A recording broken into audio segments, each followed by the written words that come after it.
So hello and hey guys, how are you? So today I have brought a new video on the concept of atom. So this topic is from chemistry and uh, in any I mean like from school level to higher secondary level, any student can go through it and have a gist or knowledge of the atoms and its structures. So in this figure you can clearly see that this is an atom and the structure is clearly visible to you. So atoms, it consists of protons, then nucleus, so nucleus, then electrons, and finally neutron. So nucleus is basically your combination of protons and neutrons. Very important to notice that the protons are the positive charges and the neutrons are the neutral charges. So what is the case here, you can see, is that it is a cluster of protons and neutrons. That's the nucleus. So the name, as the name suggests, nucleus. So here you can see that there are 1 2 3 4 4 neutron and 3 proton. So now the thing is that what is about electron. So electron is the negative charges which revolves around the nucleus. So it is also, as you can see, is visible in the figure. So how the electrons, that is the negative charges which are revolving around the nucleus. So now we will look into what is atomic structure. So atomic structure is an element that describes the arrangement of subatomic particles, proton, neutrons and electron. So this is basically the arrangement of subatomic particles. So how they are arranged, the subatomic particles are arranged because atom is the overall diagram or the overall picture.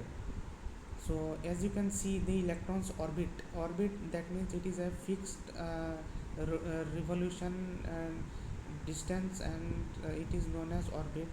So it orbits in defined energy levels or shell. So this is the whole atom. So the atom consists of proton, nucleus, electron and neutron. So then we have the history of atoms or understand history of atoms. So history of atoms is that the it dates back to ancient Greek and Indian thinkers like Democritus and then Leucippus. So they proposed the idea about the atoms, then the subatomic particles like the electrons, neutrons, etc. Then there was John Dalton, then J.J. Thomson, who discovered the electrons, and so this is basically the history of atoms, that how it was founded out or discovered by undergoing various experiments by various scientists. Then we look into the is that the understanding the atomic structure is fundamental to the study of chemistry and physics.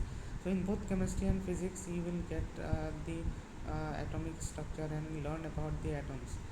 So this knowledge helps to explain the properties of elements. So very important to know is that the knowledge of the atoms will help you to know the properties of elements, for example, like hydrogen, helium, lithium, beryllium. So all the elements are described in the periodic table of the chart. So these were the main properties of elements are also described, and their behavior in chemical reactions. So in higher, as you go higher, you know more about the quantum. You get to know more about quantum mechanics and much more. So the atoms is a very important topic in chemistry and physics as well. So it offers us to understand the topics or grasp it. So one who if you see that these were the discovered things, and overall in the next video, so in this video I will try to wrap it up. So in the next video I will come up with more such topics. So till then, you subscribe to the channel, like this video, and don't forget to press the bell icon.